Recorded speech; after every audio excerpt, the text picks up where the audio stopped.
Rajshahi BPL থেকে বিদায় নিয়েছে, তবে সমালোচনা কোনোভাবেই বিদায় নেয়নি।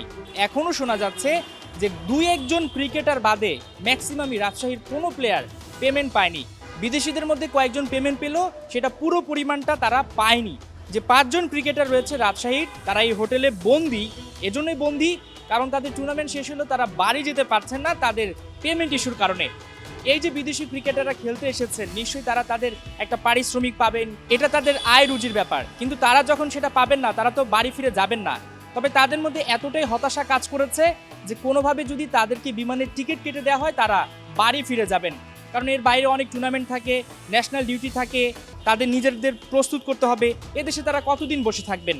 আমরা যতটুকু আপডেট জানতে পেরেছি, আমরা রায়ান বালের সঙ্গে কথা বলেছি, মোহাম্মদ হারিসের সঙ্গে কথা বলেছি, তারা আসলে ভয় পাচ্ছেন যে তারা যদি পেমেন্টের বিষয়টা বলেন, পুরোপুরি মিডিয়াকে জানিয়ে দেন, তাহলে হয়তোবা তারা সেই টাকাটা বুঝে পাবেন না। তাদের পারিশ্রমিক, এই যে তারা এত কষ্ট করলেন, দেশ দেশ ছেড়ে এখানে আসলেন, খেললেন, তারা যে মাঠে এফোর্ট দিলেন, সেই পারিশ্রমিকের যে আশায় আসলেন, তারা সেটা পাবেন না। তাদের মুখে আমরা চোখে মুখে ভয় দেখতে পেয়েছি। তবে এতটুকু জানা গিয়েছে, রায়ান বাল বলেছেন হোপফুলি আজকে রাতে তিনি দেশে ফেরত যাবেন। মোহাম্মদ হারিস পাকিস্তানের ক্রিকেটার, তারও আজকে দেশে চলে যাওয়ার কথা, এমনটাই শোনা যাচ্ছে। রাজশাহীর তরফ থেকে বলা হচ্ছিল আজ আগামীকাল কিংবা পরশুর মধ্যে যে বিদেশি ক্রিকেটার রয়েছেন তারা বাড়ি ফেরত যাবেন, তাদেরকে বিমানের টিকিট কেটে দেওয়া হবে, কোচও চলে যাবেন। তবে সব মিলিয়ে তারা হয়তোবা দেশে ফিরে যাবেন। তারা তাদের পারিশ্রমিক পাবেন কি পাবেন না সেটা তো অনেক দূরের পথ।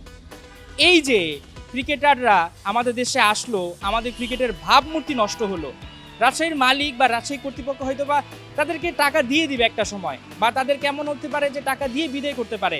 কিন্তু এই যে ভাবমূর্তিটা নষ্ট হলো, এই যে আমাদের দেশের ক্রিকেটের মান সম্মানটা মাটির সাথে মিশিয়ে গেল, সেই সম্মান কি তারা ফেরত আনতে পারবেন? এই প্রশ্ন কিন্তু থাকছেই। মাহমুদুল হাসান সজীব, ৭১, ঢাকা।